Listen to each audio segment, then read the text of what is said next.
the heart of the 11th century, Persia stood at a crossroads. Ancient traditions, diverse cultures, and new ideas came together in a time of great upheaval and transformation.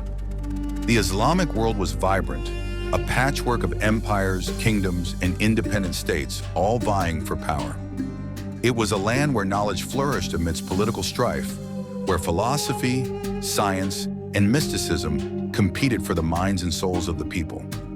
In this dynamic environment, a young man named Hasan ibn al-Sabbah would embark on a journey that would forever alter the course of history. Hasan was born around 1050 in the city of Rayy, near modern-day Tehran. At the time, Rayy was one of Persia's most important cities, known for its thriving intellectual scene, grand architecture, and diverse population. It was a place where scholars, merchants, soldiers, and clerics mingled, and where the pursuit of knowledge was a respected endeavor. Hasan's family was of modest means, yet they valued education. His father, a devout Twelver Shia, was a craftsman by trade. He recognized the spark of brilliance in his young son and encouraged him to pursue a life of learning. From an early age, Hasan demonstrated a remarkable aptitude for learning. He would spend long hours studying the Quran, the Hadith, and the works of renowned philosophers. The madrasa, or Islamic school, became his second home, where he found solace in the pages of books and the debates of scholars. But even then, Hasan's mind was restless, questioning the accepted interpretations and challenging the orthodox views he encountered. He was driven by a desire to uncover the deeper truths behind the teachings of Islam. As a young scholar, Hasan was drawn to the theological and philosophical discourses that were prevalent at the time. The Islamic world was divided into various sects, each with its own interpretations of the faith. The dominant faction was Sunni Islam, but within Shia Islam lay a variety of groups, each with distinct beliefs. Among them, the Ismailis stood out as a particularly intriguing sect.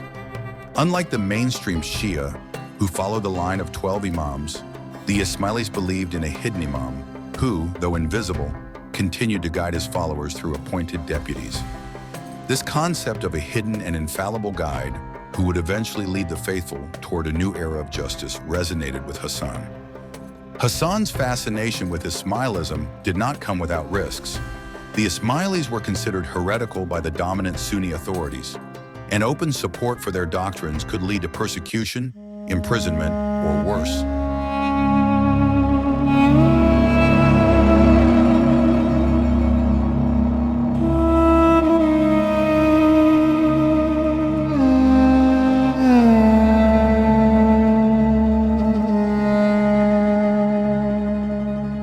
Nevertheless, Hasan's curiosity could not be quenched.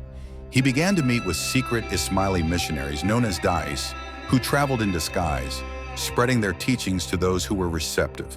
The Dais introduced Hasan to a form of Islam that emphasized not only the esoteric meanings of scripture, but also the transformative power of knowledge. As he delved deeper into Ismaili thought, Hasan began to see the world in a different light. He realized that behind the visible realities of the world lay hidden truths, accessible only to those with the wisdom to perceive them. This notion was central to the Ismaili doctrine, which held that the Quran contained both a literal and a hidden or batini meaning. The literal text was for the uninitiated, while the true understanding was reserved for those who had been initiated into the inner circle. This philosophy appealed greatly to Hasan's nature, for he was not content with the surface. He sought the depths. It was at this time that Hasan's life took a dramatic turn. He decided to leave Rayy and embark on a journey of both spiritual and intellectual discovery.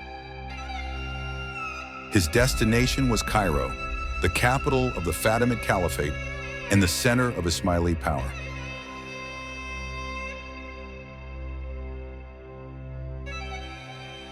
Founded in 969, the Fatimid Caliphate was ruled by a line of Ismaili imams who claimed descent from the Prophet Muhammad through his daughter Fatima.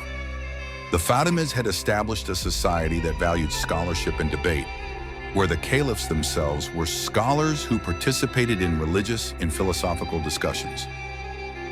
The journey to Cairo was long and perilous, crossing deserts and mountains. through lands governed by hostile rulers and roving bands of thieves. Yet for Hasan, this was a necessary pilgrimage, one that would bring him closer to the heart of the Ismaili faith and perhaps grant him the answers he sought. Upon reaching Cairo, he was greeted by a city unlike any other he had seen. Bustling markets, towering minarets, and grand palaces, with a diverse population that included Arabs, Berbers, Turks, and Africans.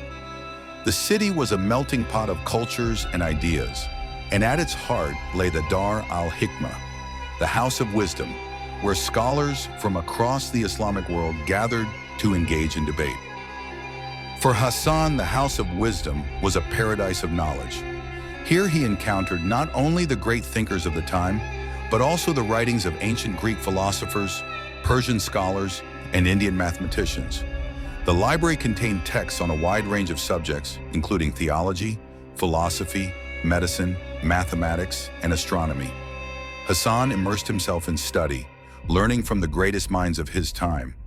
Yet while Cairo was a place of learning, it was also a place of intrigue and political maneuvering.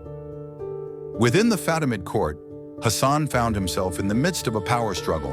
The Caliph's vizier, Al-Afdal, was a dominant figure who wielded significant influence, and Hasan's increasing prominence soon attracted his attention. Some viewed Hasan as a brilliant scholar, while others saw him as a potential threat. Tensions grew, and rumors began to circulate that Hasan was involved in a plot to overthrow the vizier. Whether these rumors were true remains a matter of speculation, but it was clear that Hasan's position in Cairo was becoming precarious. Forced to flee Cairo under threat of arrest, Hasan's journey did not end there. He had come to realize that his vision could not be realized through political maneuvering within a court. Instead, he needed a base from which he could build his movement, far from the reach of hostile authorities. Returning to Persia, Hasan set his sights on the region of Dalam, a rugged and mountainous area known for its independent-minded people. It was here, in the heart of these mountains, that he found Alamut. Alamut was an ancient fortress perched on a rocky outcrop, nearly impregnable due to its natural defenses. Its location, high above the valley, made it an ideal stronghold for Hasan's purposes. Through a combination of diplomacy, cunning, and possibly some form of payment, Hasan managed to acquire the fortress from its local ruler. Once he had control, he began to fortify it further, transforming it into a bastion for his movement. At Alamut, Hasan laid the foundation for what would become one of the most feared and legendary movements in medieval history, the Nizari Ismaili state, a network of fortresses and communities that would stretch across Persia and Syria. Hasan's followers, who came to be known as the Fedayeen, were trained not only in religious doctrine, but also in the arts of strategy, espionage, and assassination. Their loyalty to Hasan and their willingness to sacrifice themselves for the cause became the stuff of legend. The rise of Hasan ibn al-Sabbah did not go unnoticed. His growing influence and the establishment of his stronghold at Alamut posed a direct challenge to the Seljuk Empire, which ruled much of Persia. The Seljuks were a Sunni dynasty that viewed the Ismailis as heretics and a serious threat to their authority. The conflict between the Nizari Ismailis and the Seljuk state would soon erupt into open hostilities, marking the beginning of a long and bloody struggle. As Hasan's power grew, so did the mystique surrounding him. He was rumored to possess secret knowledge and to have the ability to influence the minds of men. Stories began to circulate about his use of a secret garden at Alamut, where initiates would be taken and given a glimpse of paradise, after which they would be willing to undertake the most dangerous missions, believing they were assured a place in the afterlife. Whether these tales were true or merely fabrications of his enemies remains uncertain, but they contributed to the aura of mystery that surrounded the Eagle of Alamut. The Nizari Ismaili state would become a unique phenomenon in medieval Islamic history, an underground movement that operated both as a religious order and a state within a state. It was a network of fortresses and communities, each linked by their loyalty to Hasan and their commitment to the Ismaili cause.